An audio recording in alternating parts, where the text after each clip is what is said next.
शिवसेना पक्ष चिन्ह प्रकरणावर आज सर्वोच्च न्यायालयामध्ये सुनावणी होणार आहे। काल ही सुनावणी होणं अपेक्षित होतं, मात्र बार काउन्सिल ऑफ इंडिया संदर्भातील याचिका आणि इतर याचिकांवरील सुनावण्यांना उशीर झाल्यामुळे ही सुनावणी होऊ शकली नाही। आज दुपारी 2 नंतर सुप्रीम कोर्टात सुनावणीला सुरुवात होईल। ही सुनावणी सरन्यायाधीश सूर्यकांत, न्यायमूर्ती जयमाला बागची आणि व्ही मोहना यांच्या विशेष खंडपीठासमोर पार पडेल। शिवसेना पक्ष आणि चिन्ह शिंदेच्या शिवसेनेला देण्याच्या निर्णयावरील आव्हान याचिकेवर आज सुप्रीम कोर्टात ही सुनावणी पार पडणार आहे। मागील सुनावणीमध्ये सर्वोच्च न्यायालयासमोर कपिल सिब्बल यांनी उद्धव ठाकरेंची बाजू मांडलेली होती। पक्षाचं मूळ चिन्ह धनुष्यबाण आपल्यालाच मिळेल, मात्र चिन्ह आपल्याला मिळालं नाही तर ते गोठवलं जाईल असं वक्तव्य उद्धव ठाकरेंनी संपर्क प्रमुखांच्या बैठकीत केलं होतं। त्यामुळे आज कोर्टामध्ये नेमकं काय होणार याकडे सर्वांचंच लक्ष लागलंय। देशाच्या माजी पंतप्रधान इंदिरा गांधींचा उल्लेख एकेकाळी गुंगी गुडिया असा केला जात होता। त्याच इंदिरा गांधींनी पुढे देशाच्या इतिहासात अनेक धडाकेबाज निर्णय घेतल्याचं अवघ्या जगानं पाहिलंय। मात्र राजकारणात गुंगी गुडिया हा शब्दप्रयोग पुन्हा एकदा वादाचा विषय ठरतोय। उपमुख्यमंत्री सुनेत्रा पवारांना काँग्रेसनं गुंगी गुडिया म्हणून हिणवलंय। बीडमधल्या एका पत्रकार परिषदेचा व्हिडिओ सोशल मीडियावर पोस्ट करत काँग्रेसनं सुनेत्रा पवारांना डिवचलंय।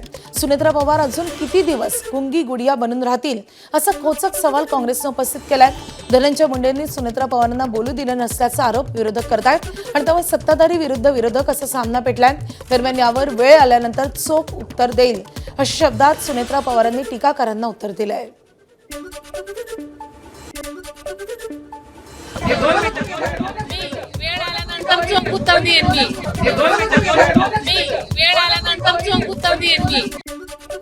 दरम्यान राष्ट्रवादीचे प्रदेशाध्यक्ष सुनील तटकरे यांची आज पत्रकार परिषद होणार आहे। काँग्रेसनं केलेल्या टीकेवर प्रदेशाध्यक्ष सुनील तटकरे काय बोलणार याकडे लक्ष असेल। भाजपचं सरकार आहे तोपर्यंतच मराठा समाजाचं एससीबीसी आरक्षण टिकणार आहे।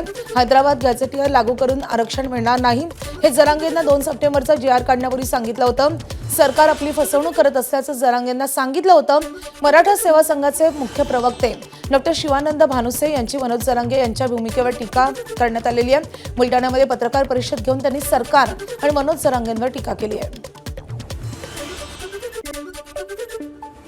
आज एससीबीसी आरक्षण आपल्याला मराठा समाजाला दिल्यामुळे बाकीचे मार्ग बंद झालेले आहेत।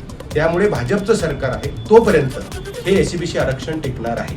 त्यामुळे एससीबीसी आरक्षण राजकीय सोडून ओबीसी सारखं करा, म्हणजे फी स्ट्रक्चर असेल, त्यानंतर स्कॉलरशिप असेल, वयाची मर्यादा असेल, या सगळ्या गोष्टी जर ओबीसी सारख्या केल्या तर त्याचा फायदा मराठा समाजाला 10% होईल। शिक्षण महर्षी माजी राज्यपाल आणि पद्मश्री पुरस्कारानं सन्मानित डॉक्टर DY पाटील यांचं काल कोल्हापुरात त्यांच्या निवासस्थानी वयाच्या 90व्या वर्षी निधन झाले। त्यांच्या पार्थिवावर आज अंत्यसंस्कार केले जातील। त्यांच्या निधनानं शिक्षण, सामाजिक आणि राजकीय क्षेत्रावर शोककळा पसरली आहे। राज्यभरातून हळहळ व्यक्त होतीये। 22 ऑक्टोबर 1935 रोजी जन्मलेल्या डॉक्टर DY पाटील यांनी शिक्षण, आरोग्य आणि क्रीडा क्षेत्रात भरीव असं योगदान देत देशभरात शैक्षणिक संस्थांचं मोठं जाळं उभारलं। काँग्रेसमधून त्यांनी राजकीय कारकिर्दीची सुरुवात केली होती। त्यानंतर सक्रिय राजकारणापासून दूर होत त्यांनी संपूर्ण लक्ष शिक्षण क्षेत्राच्या उभारणीकडे केंद्रित केलं। आज सायंकाळी 5 वाजता शासकीय इतमामात त्यांच्या पार्थिवावर अंत्यसंस्कार केले जातील। नाशिकमध्ये सिनेस्टाईल पाठलाग करत गोळीबार करत दहशत माजवणाऱ्या आरोपीच्या पोलिसांनी मुसक्या आवळल्यात। नाशिक रोड आणि उपनगरामध्ये आरोपी भूषण गोसावीनं आणि त्याचा साथीदार असलेला आकाश गायकवाडनं गोळीबार केला। या फरार असलेल्या आरोपीला नाशिक पोलिसांनी अहिल्यानगर जिल्ह्यातून अटक केली आहे। गावठी कट्टा आणि 4 जिवंत काडतुस आणि गुन्ह्यातील 4 चाकी असा मुद्देमाल जप्त करण्यात आलाय। 29 जुलैच्या मध्यरात्री दहशत पसरवण्याच्या हेतूनं या आरोपींनी गोळीबार केला होता।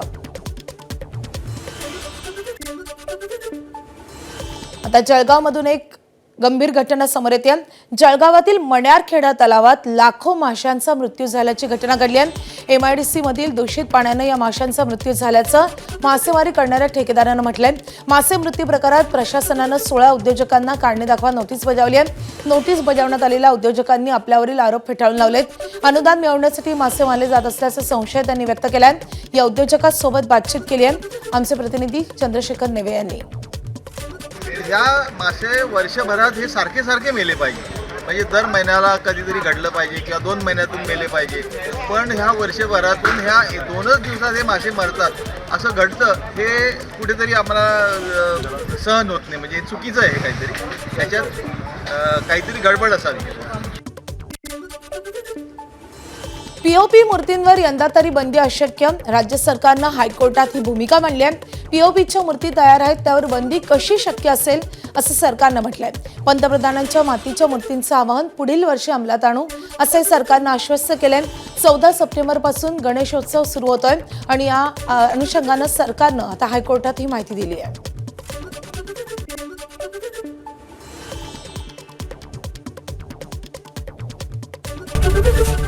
एबीपी माझा, उघडा डोळे बघा नीट.